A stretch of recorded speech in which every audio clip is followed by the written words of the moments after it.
Susie Lind. I lead BlueFloat Energy's activities in the UK, identifying, securing and developing floating offshore wind projects together with our partner Renantis. I'm also an elected director of Scottish Renewables, the trade association for renewables in Scotland, with a vision to be Scotland leading the world in renewables. I've worked delivering energy projects for 15 years across many technologies: onshore wind, offshore wind, battery, solar and nuclear. But my heart lies in offshore wind, so I'm delighted to be delivering floating offshore wind that maximises the benefit for stakeholders and communities. My role is to bring the best team together to match the technical capability with the passion to deliver our floating projects. So we're aggregating skills across many parts of industry and making sure that we leverage this across all of our projects to bring the very best so that our projects can really stand out in a very competitive market. The ScotWind process has created a fantastic opportunity for Scotland to lead the world in deployment of commercial scale floating offshore wind. We're really proud of the progress we've made so far on our 3 projects, and we're now focusing on making sure our scoping report, which will help us secure our planning consent, is delivered successfully. To do that, we're going to focus on 3 things. The first being understanding our ground conditions and our wind resource a bit better. So we're doing significant survey work in that area. We also are making sure that we have early engagement with the supply chain to really understand the capabilities and the gaps that exist there, and of course engaging with communities to understand what matters to them. And thirdly, understanding a bit more about our grid connection and how that's going to be refined through a process currently ongoing in Scotland. Our biggest challenge will be in competition. We'll be competing for the same ports, vessels, the same supply chain as many others. So it'll be very important to understand what our needs are, differentiate ourselves, and then support building of a supply chain and the skill set to make sure that we can compete at a global level. The clock is ticking. There's really no time to waste. We've been offered 2 projects, Sinclair and Scarabin, both 99 megawatts. The INTOG process has created a fantastic opportunity to test out emerging technology and community benefit options that could be very useful learnings for our next stage, our Broadshaw project, leveraging synergies from these smaller scale projects to maximise the benefit for Scotland. These so-called stepping stone projects will be really impactful in terms of generating and stimulating the local supply chain and the skills required to deliver.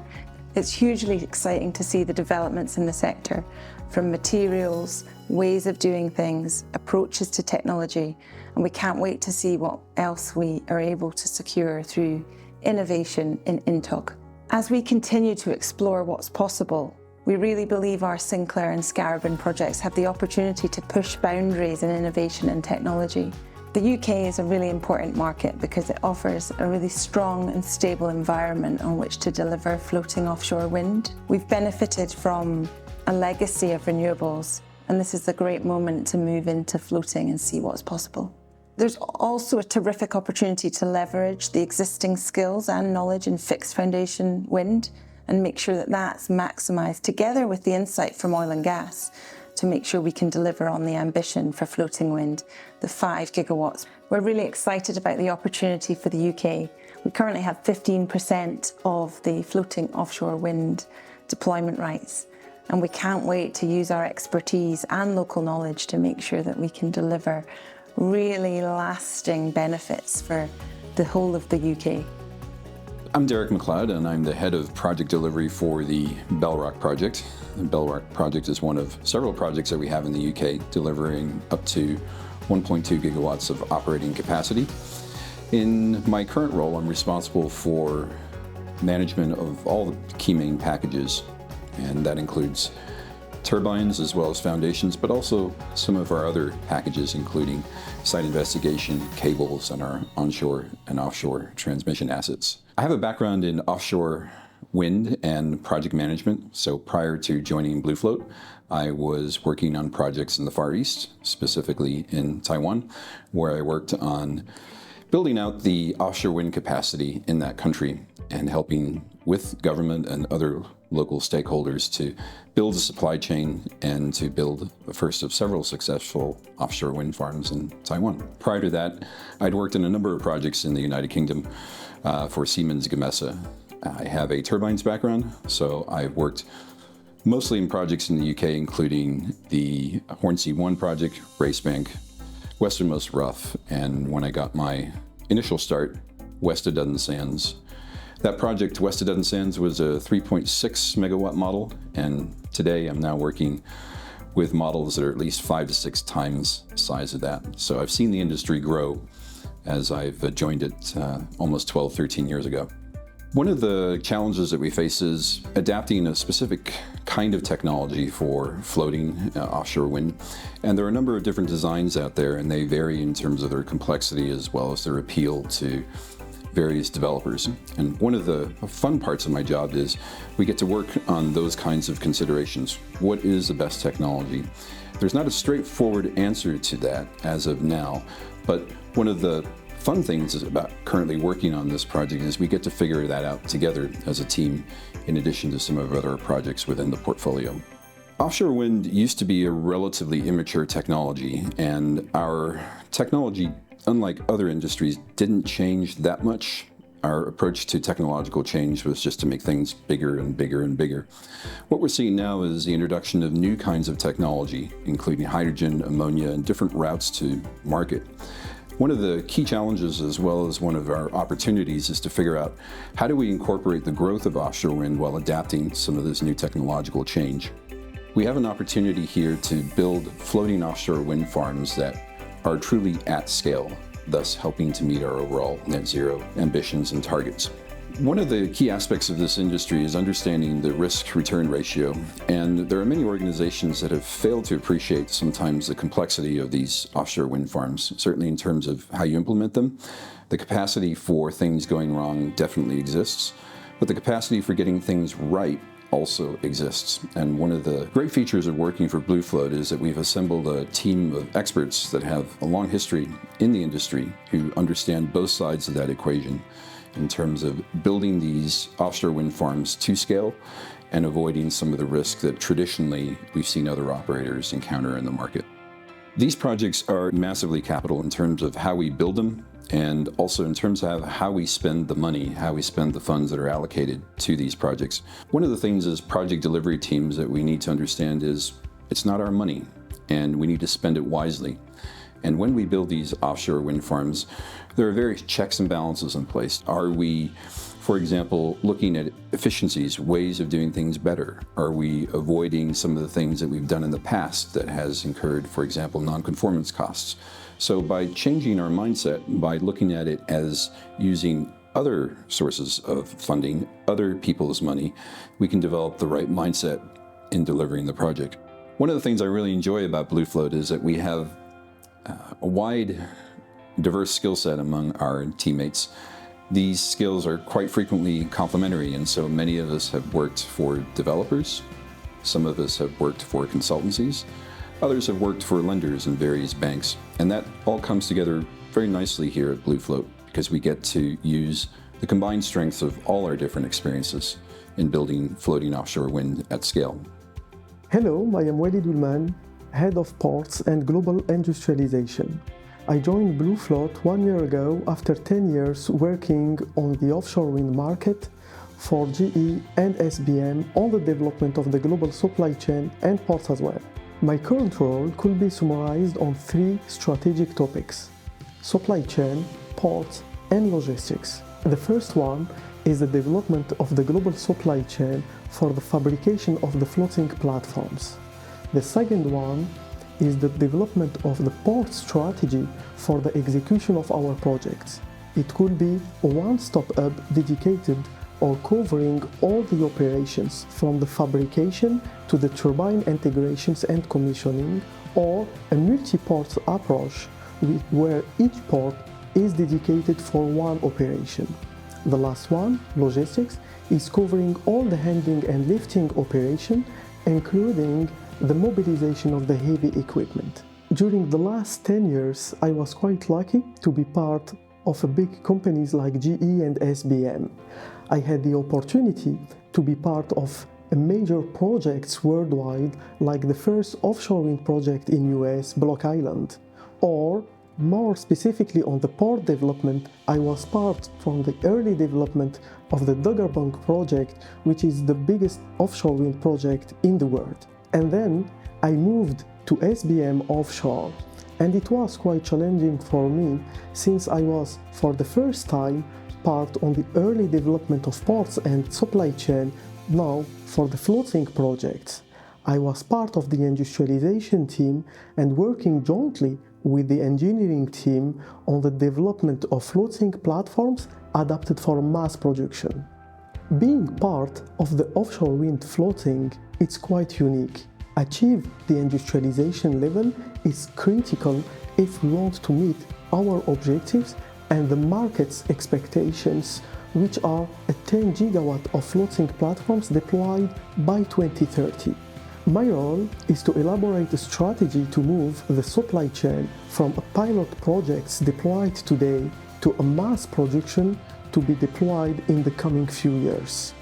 Like any other market, the supply chain players are expecting from us two main parameters: market visibility and volumes. As a developer, it's our responsibility to give the maximum of visibility to the supply chain players. For example, what are our preferred technologies? Where are the first projects? How can we imagine an early commitment or a strategic partnership with the supply chain players? We are talking about hundreds of millions investment needed to secure new manufacturing capabilities. Working jointly with the fabricators, it's critical to secure this investment. An early commitment could give to the supply chain players a first signal that the market is ready, and the strategic partnership could give them much more confidence on our commitment on a long-term partnership. We are facing three major challenges for the development of the floating offshore wind industry. First, too many floating platforms in the market. Second, limited numbers of fabricators. Third, the size of the turbine. On the first one, we have more than 120 platforms in the market, and it's quite challenging and almost impossible to develop a supply chain dedicated for each platform. On the top of that, we have a few and limited numbers of fabricators with enough of manufacturing capabilities to cover the future projects. And then the size of the turbines are becoming bigger and bigger, increasing the pressure on the manufacturing capabilities. It's why within BlueFloat we prefer to focus our energy on the development of the supply chain for the most promising floating platforms. Before talking about the strategy, we need first to align about the target. Let's agree on the one floater per week expected by the market by 2030. And then the choice of the technology. Within BlueFloat, we believe that we need both still and concrete technologies to cover the market demand. Definitively, fabricators should be aligned to achieve this target, and within BlueFloat, we are working on it. We have to keep in mind that the floating offshore wind is a new market. Becoming a country leader in this new market should be a strategic decision from the authorities at the first stage. A strong support is needed from the government to achieve this ambition. It's first a country ambition before to be a developer strategy. The ports available today in the markets are not enough. As we are moving the major operations from offshore to onshore, we are increasing the strategic position of the ports in our global supply chain. We are working closely with a few ports and local authorities to unlock the massive investment in the infrastructures. The ports' challenges are the same everywhere, but different strategies could be developed based on public and private partnership. I am Esther Villoria, the Head of Consents and Environment at corporate level. I am responsible for developing policies and strategies related to consenting and environment across the various markets where BlueFloat Energy is actively developing projects. I have over 19 years experience in consenting, permitting and environmental management across various markets such as the Republic of Ireland, Spain and the UK. Prior to joining BlueFloat Energy, I have worked for over 11 years in several offshore wind projects in the UK, from the early stages of scoping through operation. I work closely with our local teams on their project development activities, sharing best practice and lessons learned on environmental consenting. This is particularly relevant in geographies when there is no offshore wind track record. One of the best practices in the environmental consenting is the design envelope approach for the offshore wind permit applications. This approach is a standard practice in the UK for large-scale developments where the exact project requirements cannot be confirmed by the time of submitting an application. In the case of offshore wind projects, this is due to a number of factors such as the evolution of technology, for instance, wind turbine generator model, and the need for flexibility in key commercial project decisions. The need for further detailed surveys, especially geotechnical surveys, before a final design and layout can be determined is also a key factor. It's therefore important that a project is consented with a design envelope so it allows to provide adequate flexibility. The design envelope approach provides the confidence to the regulators and developers that the environmental impact assessment process is robustly considering the potential impacts of the project whilst allowing the project to be optimized and refined at the time of construction, which might be several years after the permit application is made. My name is Jaime Dominguez and I'm Floating Senior Package Manager. Within my role, I'm primarily focused on the Stromar offshore wind farm, where with 1 gigawatt capacity is currently under development in Scotland. My role in this project is leading the floating wind package, and in addition to being part of the management team. My main responsibilities deal with preparing the grounds to settle the strategies to select the floating technology and placing the commercial strategies for the future. Before joining BlueFloat Energy, I was working at Iberdrola for 14 years. There I emphasized two major experiences I gained. One is that I was working for many years contracting the offshore substations for Vikinger, Stangla 1 and Brugge offshore wind farms. Then I became project manager of the consortium leading promoting the construction of a floating semi-submersible platform made in concrete for a plus 10 megawatt wind turbine at 1-to-1 scale. And the main insight I took from that experience is the complexity of the challenges to bring a novel technology to reality, and also the project management of a consortium. My overlook of this, bringing the evolution of the technology in this fast-growing industry is first and prime, we need to promote the technology maturity. We still have to deal with a large number of technologies, of novel technologies that are giving a lot of uncertainties to the market. But by narrowing down this number of technologies, we will strengthen these the industrialization processes and facilitate the investments that need to be competitive in this industry. How I see Stromar contributing to the global development of the floating wind industry in Scotland and beyond.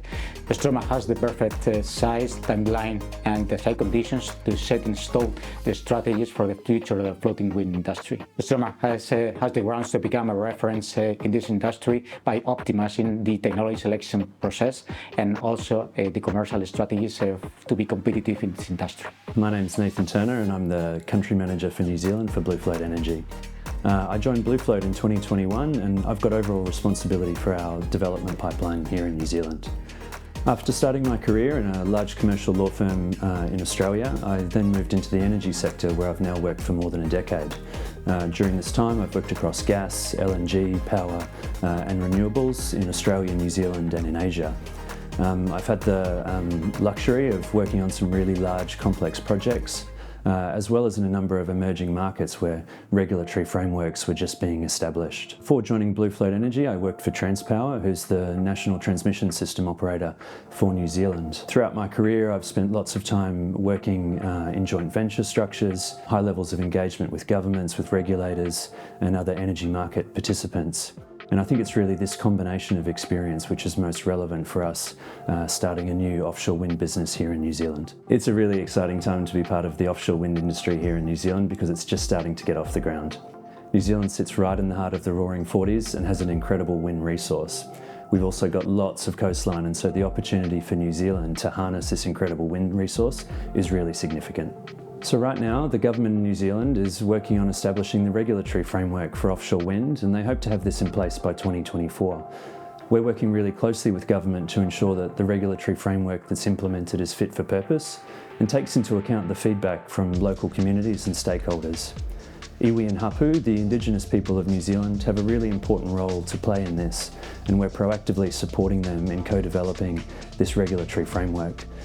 Whilst New Zealand has a highly renewable power system today, thanks to abundant hydro resources, significant investment in new renewable generation will be required in the country to meet growing demand for electricity. Onshore renewables will clearly play a key role in this energy transition, but there's already evidence to suggest that due to a lack of social licence in some areas, development of new generation onshore will struggle to keep up with demand. Therefore, we think offshore renewables will play a really key role in ensuring that New Zealand can develop the amount of new renewable generation required to keep up with this increasing demand for electricity. So with this in mind, we're intentionally approaching our development in a way that ensures that the offshore wind industry evolves in a sustainable way, rather than just developing one or two projects. Taking this approach will ensure that benefits are maximised for the communities within which we operate. We're also working really collaboratively and transparently to ensure that we minimise any duplication of effort, as well as are respectful of the strain that we place on a limited pool of local expert resources. We acknowledge that shared infrastructure can mitigate environmental impacts, as well as the impacts on local communities. Partnerships are really important to us here in New Zealand and will be critical to our success. We've already partnered with Elemental Group, based right here in Taranaki. This passionate team provides consulting services and development services to the energy sector here in New Zealand, as well as internationally. This team at Elemental Group brings strong local stakeholder relationships, as well as lots of experience in delivering energy projects here in New Zealand. This is a perfect complement to BlueFloat's global expertise in delivering offshore wind projects. We know that BlueFloat won't be successful in New Zealand unless we first establish and then maintain our social licence to operate. In order to do this, we'll be working with local communities in an open and transparent way and engaging with them to seek feedback on our projects. We hope to build trust with these communities by taking this approach and by demonstrating our capability to operate in a socially and environmentally responsible manner. We believe that the offshore wind industry can create significant enduring benefits for New Zealand and the communities within which we operate. These include employment opportunities, supply chain participation, as well as the significant environmental benefits that come from significantly increasing renewable energy generation in the country. Māori people are the Indigenous people of New Zealand, and we acknowledge that they are the guardians of the land and the waters within which we operate, and should have a significant role to play in determining how the offshore wind industry develops in New Zealand. We acknowledge these iwi groups are not homogenous, and each of them have their own plans, strategies, and goals that we need to be respectful of. There's no one-size-fits-all approach to how we manage our relationships with iwi, and we aim to develop really enduring partnerships with them, which takes into account their aspirations and their goals. My name is Blanca Puig, and I'm part of BlueFloat Energy as a business project analyst. My role is to support BlueFloat's European operations and project development activities, especially in UK and France. My main tasks are: first, carry out market research and analysis, including regulatory aspects, potential partnerships, and competition. Second, identify new projects and strategic opportunities. And lastly, building strong relationships and maintaining regular contact with stakeholders, including local teams, development partners, and other relevant stakeholders. I have a background in industrial engineering with a master's in management, which has given me the necessary technical capabilities and skills and business knowledge. First of all, Europe is the most advanced region in offshore wind energy development. For BlueFloat Energy, projects in Europe represent at least half of its pipeline, and they are the projects in the most advanced stage of development. They include BlueFloat Energy first success in the ScotWind tender and the more recent INTOC project award. However, there's still a lot of potential with the upcoming tenders in our 5 other markets, which are UK, France, Italy, Spain and Portugal. More and more countries are showing interest in offshore wind, and floating wind keeps enabling new marketing opportunities. European countries are increasingly delivering or enhancing their offshore wind frameworks to meet the 2030 and longer-term decarbonization targets. New potential for offshore wind keeps being unlocked, and it's our job in BlueFloat Energy to identify and select the right opportunities with the right partnerships and the market conditions. BlueFloat Energy has a pipeline of over 20 gigawatts, with many projects being in a very advanced stage. There is also a big momentum for floating offshore wind. Nevertheless, project development faces many challenges that, as a developer, we cannot control, such as supply chain or government roadmaps delays, which affect the project timeline. But we are confident that things are progressing well, and we expect that in 4 or 5 years' time, we have our first turbine in the water, probably in Spain, since it's where we have our first pilot project. My name is Fran Yanguas. I'm Senior Technical Project Manager at BlueFloat Energy. Prior to joining BlueFloat, I worked for 14 years at Iberdrola Renovables, Scottish Power. I've held several different positions. I started my career on the development side of the projects, then moving to the execution, where I've held different positions as VTG Package Manager and as Foundation Package Manager. At BlueFloat, my basic responsibility is the management and the coordination of all the technical aspects of the projects. I'm in charge of the engineering design and the performance of the internal and external studies. One of our basic responsibilities is that we are the interface between the corporate team in Europe and the different geographies. Bottom fix is a great and mature technology that poses several limitations. On the contrary, floating offshore wind offers significant opportunities as alternatives. Basically, it opens the door for the deployment of wind turbines in larger and deeper areas, which improves the energy efficiency. Conscious of this, the Taiwanese government is planning to release by the end of the year a floating demo tender. If successful, we feel that could be the perfect opportunity for us to develop commercial-scale projects in the next future. BlueFloat Energy is an expert player operating in multiple geographies. So by leveraging the experience, the expertise and the knowledge of the team, we feel that we could support the Taiwanese government to unlock the potential and the opportunities of floating offshore wind in the country. My name is Benoît Dromard, and I am Transport and Installation Senior Manager at BlueFloat Energy. My role starts with defining or providing advice at very early stage of floater selection and basic design, so that all the decisions we are making allow to lower the T&I complexity to its lowest possible level. I'm also in charge of defining transport and installation strategies on project-specific basis in order to find the best potential strategy. The idea is to make sure that they are all compatible with commercial scale constraints, and I do that in very close collaboration with our ports and industrialization teams. As part of my role, I'm also in charge of developing T&I execution plans with associated schedules and CapEx estimations. I'm coming from Bourbon Subsea Services, which is a T&I leading contractor worldwide for floating wind installation. I spent 12 years over there, and during that period I had the opportunity to manage 3 different floating wind installation projects that allowed me to face several technical challenges which are really specific to floating wind, and also to come out with a long list of lessons learned. So part of my day-to-day activities is to make sure that we use these lessons learned to improve the robustness of our projects and ultimately their competitiveness.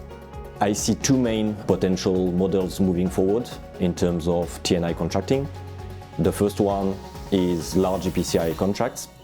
The second one would be projects developed around several main key packages, T&I being one of them. There are obviously a lot of advantages to the EPCI model for a developer like us, in particular in terms of bankability, but there are also several challenges associated with this kind of model. And the main one is probably about the IP rights associated with the different floating technologies that we are considering. So to me, I think it's impossible to predict what will be the future, but I believe that both models will coexist. Some projects being developed on an EPCI model and some others being developed with several key packages and then separate contracts. Developing commercial floating wind projects require to solve several design and supply chain issues, and T&I is no exception to this. A key parameter for transport installation is obviously to get access to the right vessels at the right moment. As of today, the vessels that we plan to use in the development of floating wind projects are actually coming from the oil and gas market. If we look at both the oil and gas market and the floating wind market, we can expect a massive shortage in the next 10 years.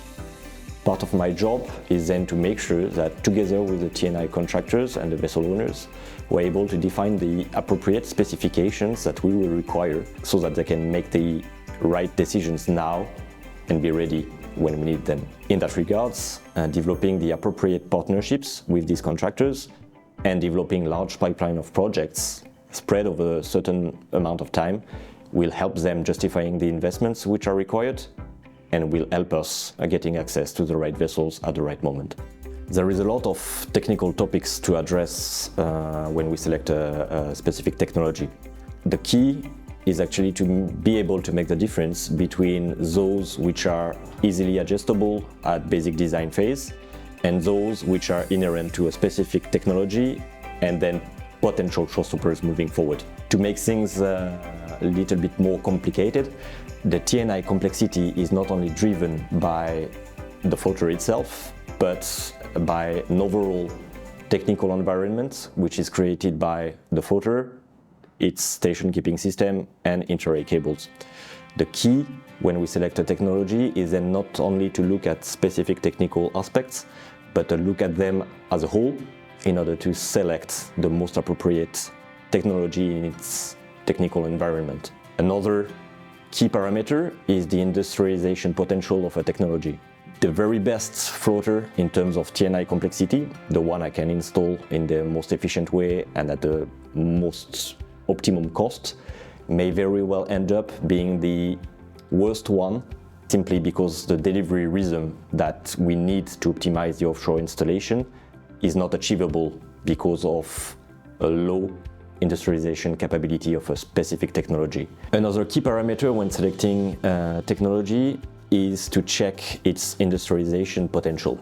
Offshore vessels cost a lot, and my priority is to make sure that they stay idled waiting for the next floater as less time as possible. My name is Julia Perez Mora, and I'm a Business Development Associate at BlueFloat. I've been supporting the efforts of expanding BlueFloat Energy into new markets, and I'm currently working on strengthening its position in specifically the Americas and Asia Pacific. My scope of work includes, amongst other things, partner search, establishing BlueFloat Energy's corporate structure, and building project development strategies. It also includes tender preparation and engagement with stakeholders and government entities.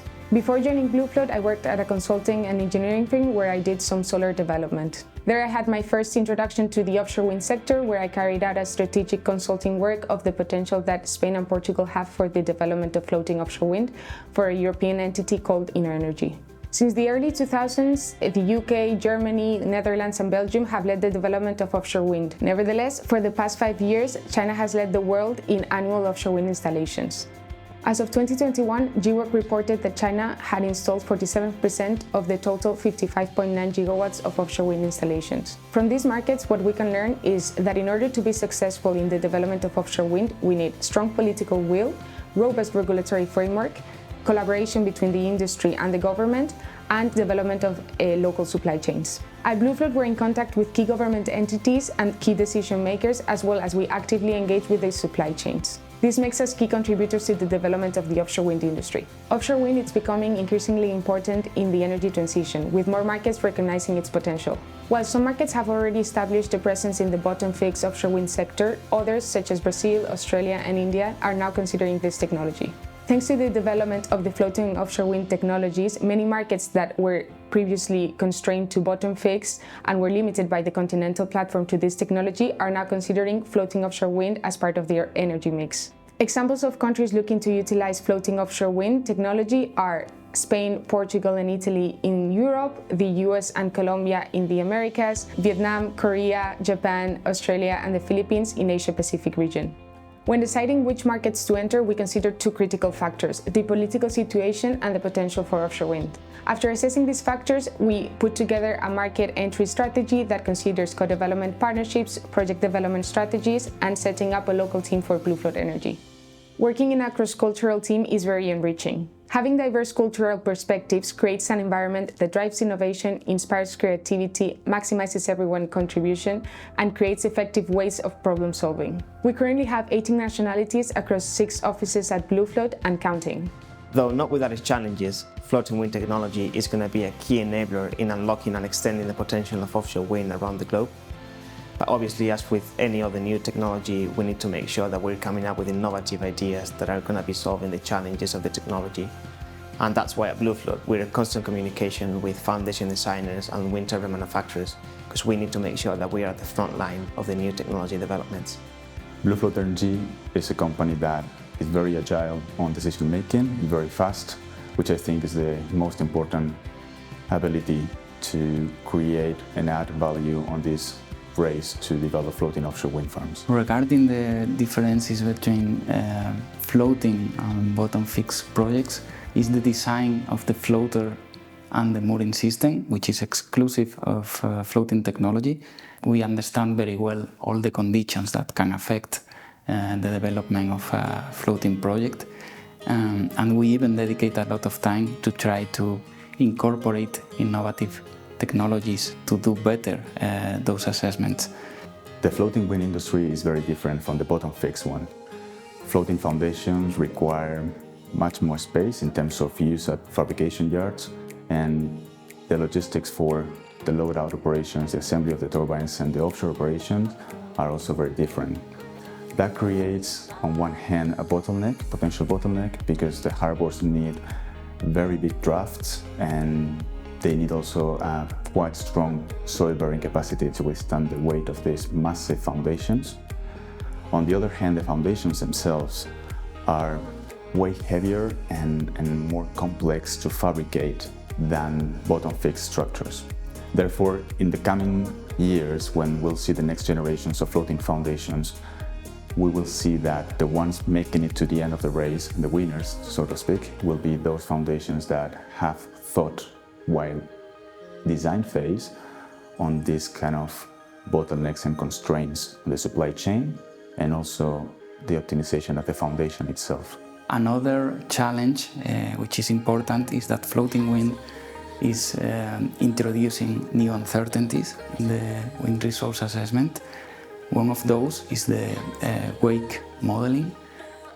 Wake effect is the reduction of the speed when the wind goes through the rotor of the turbines. And this is normally modeled assuming that we have fixed structures. So now that we are working with slightly moving structures, we need to investigate very well this effect and try to improve the models that we are using today. Floating wind requires cables which are specifically designed to the dynamic meteorological conditions that we will find. So these dynamic cables, which are related to the inter-array system but also to sections of the export cable, need to withstand a lifetime of constant movement and fatigue. It's true that currently in the market we can easily find dynamic cables up to 66 kV. But further than that, still the manufacturers are in the process of designing and qualifying these new assets. However, the more we increase the size of the wind farms, the more we will need higher voltage cables. But this is currently not in the portfolio of most of the manufacturers.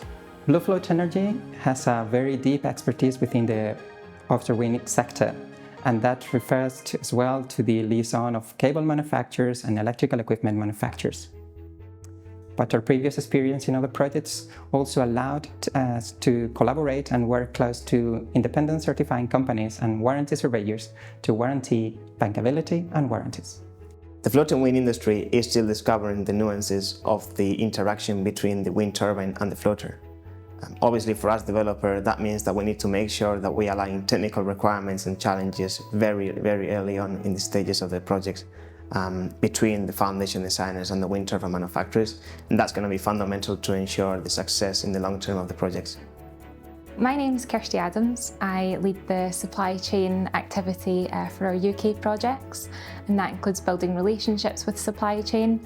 I've been working in the energy industry for 8 years now. I've been working in the retail, the networks, and also the offshore sectors. Latterly, I've been responsible for managing relationships with supply chain for multi-billion-pound projects. I'm currently working on the UK portfolio, including our successful Scotland projects, Belrock and Broadshore, and also in the Celtic Sea, to develop the supply chain strategy, and that includes things such as maximising local content and also developing the skill strategy to establish the resources that we need to deliver these projects. To successfully deliver floating offshore wind projects in the UK, we need to focus on one thing, and that's collaboration. We need to collaborate as an industry to overcome some of the key challenges around grids, around consenting, around developing the skills that we need, and also the supply chain. So we need to focus on being able to connect almost 30 gigawatts of offshore wind energy in Scotland. And we need to do that in a timely manner, so we need to ensure that we gain our consents on time so that we can accelerate this growth. We also need to build a really skilled workforce, and in Scotland we can profit from the rich history that we've got in oil and gas and focus on that transition from the oil and gas sector into offshore wind. And last but not least, we need to collaborate in developing a sustainable and competitive supply chain. We are prioritising engaging with supply chains in Scotland and the Celtic Sea region to understand what their current capabilities are and working with them to be able to compete in the market. We are engaging with businesses in the early phases of project development to influence decisions around technology. I interact with a lot of industry groups to help prioritise development and stimulate industry growth in the supply chain. This is a win-win for businesses in helping stimulate growth in the economy. It also helps prioritise homegrown electricity and also addresses the needs of climate change and the government's net zero ambitions. So the BlueFloat Energy and Renantis partnership are uniquely positioned within the UK to develop offshore wind projects. We can leverage the knowledge from BlueFloat Energy's global portfolio in developing offshore wind, partnering that with Renantis' experience for the last 15 years of delivering real community benefit through their onshore projects. We are working with schools and colleges around STEM activity and how we can attract young people into the renewable sector to grow talent in the industry. We're bringing together two companies to develop an agile and forward-thinking partnership with a strong pipeline of projects backed by leading players in their field.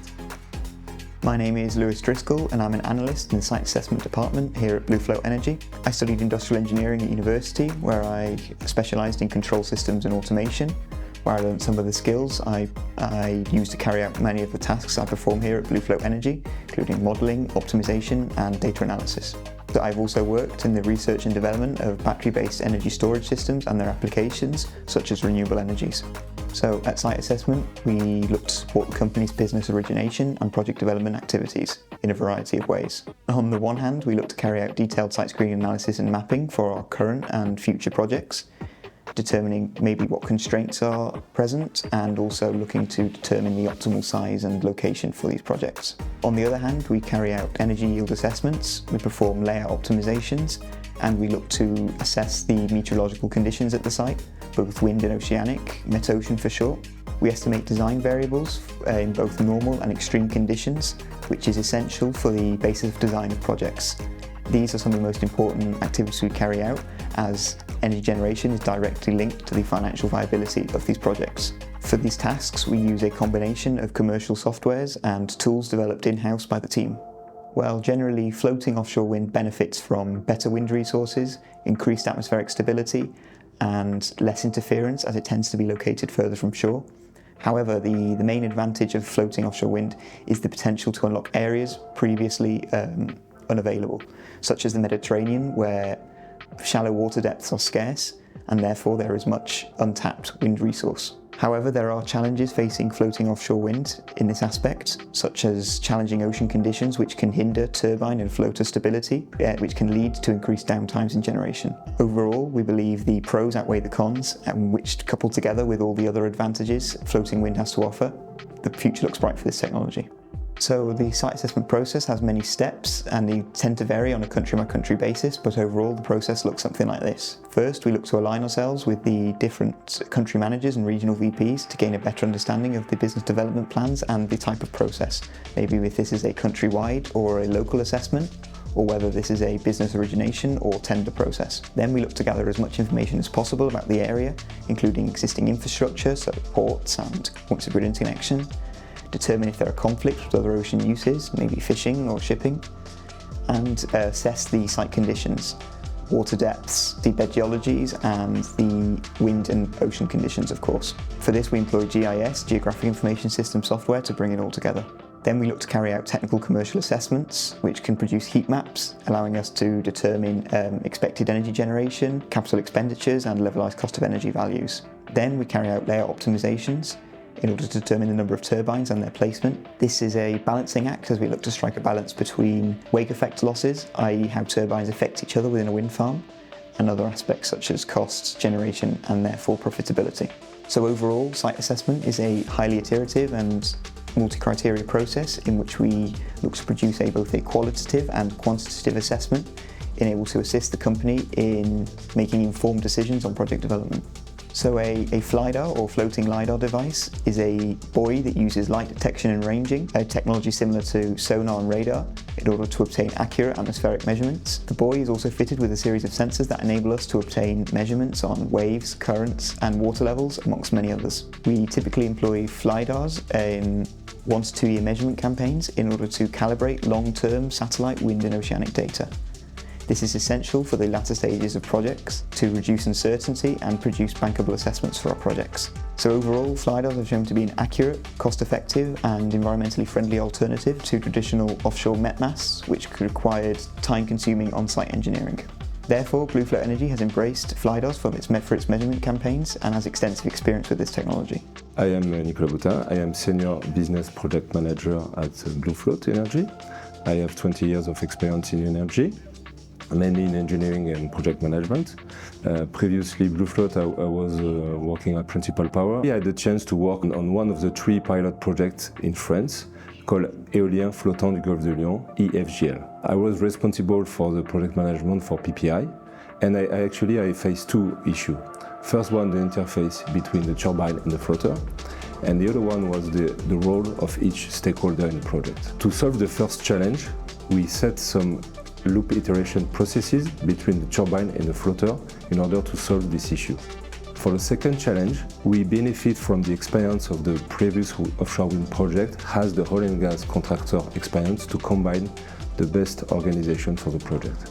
My role at BlueFloat Energy focuses primarily on implementing and developing the stakeholder engagement strategy for the French Mediterranean tender AO6. I am responsible for engaging with local stakeholders and implementing long-term relationship with them. I represent BlueFloat at the industrial conference to share the company vision for the Mediterranean. The strength of the BlueFloat Energy Consortium on AO6, which is called EOLIMA, is the complementarity between the 3 companies. BlueFloat is leading the consortium and in charge of the technical topics. Sumitomo provides the experience in financing and the project execution.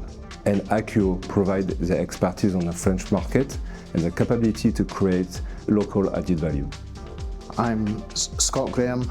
I'm the head of procurement for the BlueFloat projects in the UK, and I currently overseeing all the procurement activities for the BlueFloat projects across the portfolio that we have in the UK. I have approximately 15 years of experience in renewable energy, both onshore wind and offshore wind. I'm a chartered quantity surveyor, and before my involvement in the renewables sector, I worked in the construction industry for a leading UK contractor. And in 2008, I decided to change sector and become involved in the renewable industry, starting with onshore wind, and then after a few years left onshore wind to focus on offshore wind projects. Having joined BlueFloat recently, I have come in to lead the procurement activities of BlueFloat across all its projects in the UK, and this involves setting up processes and procedures which will apply to all the projects in the portfolio, and also make sure that BlueFloat is a company of choice for our supply chain to work with.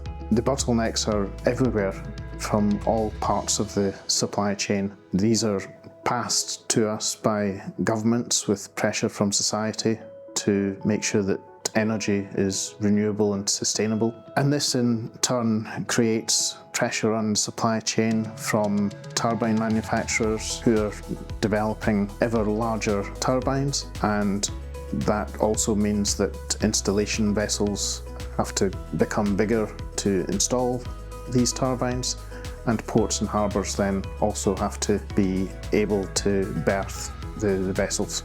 It's important for us to leverage the portfolio of projects that BlueFloat have, rather than offer to the supply chain one project at a time, and this will attract the attention of the suppliers, in particular the turbine manufacturers, where they can receive an order for a sizable number of turbines. It will be essential for us to become a preferred client of turbine manufacturers, especially in the scenario where the technology of turbines is evolving, and what is going to be currently built on offshore wind will not necessarily what we'll be building in a couple of years' time due to the advancement in the technology.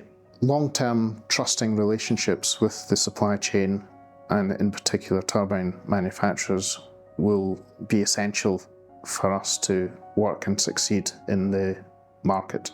BlueFloat can use its position in the market as a smaller developer to remain agile in the space, and through the CFD is demonstrate that we can not just deliver value for money, but also the non-commercial aspects such as training, local supply, skills and education.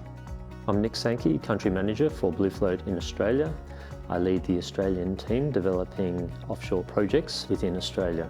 BlueFloat currently has 4 projects under development in Australia, have 2 in New South Wales, both floating projects, and we have 2 in Victoria and South Australia as fixed bottom projects. I have over 25 years experience financing renewable energy projects across Australia and globally. Been active in renewable energy projects within Australia across solar, onshore wind, hydro and other technologies for a number of years, providing financial backing of the projects. The offshore wind industry is just beginning within Australia. There's a clear need to transition from existing fossil fuel electricity generation to large-scale renewable energy, and offshore wind is providing that opportunity to develop large-scale projects to replace the current fossil fuel generation. I've always been very passionate about renewable energy and the need for Australia to lower the carbon footprint currently being generated by fossil fuel generation. I'm very excited that BlueFloat is a very young and nimble company with great team members full of a lot of experience developing offshore wind. So we have the clear opportunity to develop projects right at the forefront of an industry that's just commencing within Australia. So I'm leading and building the Australian team developing the projects within Australia. My responsibilities cover all phases of project development, from the early site selection process right through development up until financial investment decision and beyond. as BlueFloat is developing a strong portfolio of development and operational projects. The Minister for Climate Change and Energy has declared the Bass Strait off Gippsland zone for development of offshore wind projects. This means that developers are allowed to apply for feasibility licenses within that area. This is the area where BlueFloat's Greater Gippsland offshore wind project sits. The Greater Gippsland offshore wind project is a 2.1 gigawatt bottom fixed project off the coast of Gippsland, situated in between Woodside Beach and Sea Spray. BlueFloat has been developing the Greater Gippsland offshore wind project since 2021. During that time, we've been conducting significant analysis of the area that's allowed us to submit environmental referrals and to pave the way forward for applying for a feasibility licence. We spent quite some time conducting stakeholder engagement across all levels of government. We've been talking to firms within the supply chain, and we've spent some considerable time down on the ground within the Gippsland region, holding community engagement sessions where we're talking to the community, providing information and allowing the community to meet the team and to understand more about the importance and the benefits that the Greater Gippsland project can deliver to the region. BlueFloat Energy is a young and nimble company that combines a very experienced global team with growing a local team presence. So within Australia, we've built up a very strong team of professionals developing the projects, and that's supported by the global team. The global BlueFloat Energy team have significant experience developing offshore wind projects in emerging markets and markets where offshore wind hasn't been developed before. So we're looking to bring that experience to Australia, where offshore wind hasn't previously been developed, and Gippsland in particular being the first zone to be declared. BlueFloat Energy maintains a very open and collaborative approach to developing projects within Australia. We've been very clear about the areas that we would like to see developed for offshore wind around Australia, and we've undertaken very early stage engagement with communities to ensure that we're listening to communities, that we understand the areas that we are developing these projects, and that we're delivering clear benefits to the communities. BlueFloat Energy aspires for as high as possible local content in all of our projects. So we've been working already from an early stage in discussions with various firms along the supply chain to develop these supply chains, and also working to ensure that worker training and skills development exists so that we have the workforce ready and trained and able to deliver our projects along with the supply chain in place for construction when we're ready. Success for BlueFloat Energy and me personally is to develop offshore wind projects that deliver clear community benefits and assist in transitioning Australia from fossil fuel generation to renewable energy by delivering a large-scale project. Success is developing a project that has contributed to the local economy, to deliver clear economic benefits by maximising the local content of firms within the region, and has also delivered jobs benefits to the local regions by delivering workforce training and skills development to ensure that we have a workforce ready and able to construct our projects and a local supply chain. BlueFloat Energy recognises the benefits of engaging early and continually with traditional owners across all the projects that we're developing. We want to make sure that we have clear relationships with those traditional owners, that we're listening and understanding to their views, and that we're providing opportunities for involvement where possible of traditional owners within our projects. My name is Clément Mochet. I'm the country manager for France, and I'm the head of mooring systems at BlueFloat Energy. I've been working for a decade in mooring systems, so basically everything that has to do with connecting floaters with seabed. So I got the chance to be involved with different demonstrators and pre-commercial farms. A decade ago, the challenge was really to prove that the turbine could deliver on the floater, while today the real challenge we are facing is how we're going to industrialize and produce the number of floaters that we need to achieve this energy transition. So, as the country manager for France, my role is to coordinate the activities of BlueFloat and the partners we are teaming up to answer the state tenders. We also have another target, which is to develop greenfield projects, and here as well, I'm coordinating with the partners these activities. As the head of mooring system, this is more a technical role where I'm supporting the different developments of the companies in different geographies, basically providing recommendations when it comes to this mooring systems technology, and as well coordinating the third parties specialists we are engaging with. The Mediterranean basin is quite special because it's quite far from the other basins that we work with, for example, the North Sea. It's also an interesting basin because it's fundamentally the territory for floating wind, mainly due to the bathymetry. In addition to this is also an area where there are a lot of consumption centers nearby shores. Now, when it comes to the BlueFloat strategy, we are indeed developing a large portfolio of projects in Italy, in Spain, and in France, up to 8 gigawatts. Having the synergies in between those projects will be fundamental to leverage the supply chain and to give them visibility when it comes to the required investments. France is a key market for BlueFloat Energy for a few reasons. The first one is that the French state has a clear ambition and vision to develop offshore wind by 2050, with up to 40 gigawatts installed at sea. We assume that at least half of it will be floating wind. Second point is that, of course, geographically, France has a lot of coasts and is very suited with good wind resources. And the final point is that the tenders in France are quite special because it's a centralized process, and basically the laureate is getting on one side the block, but also the feed-in tariff and as well the grid connection. So this is quite attractive.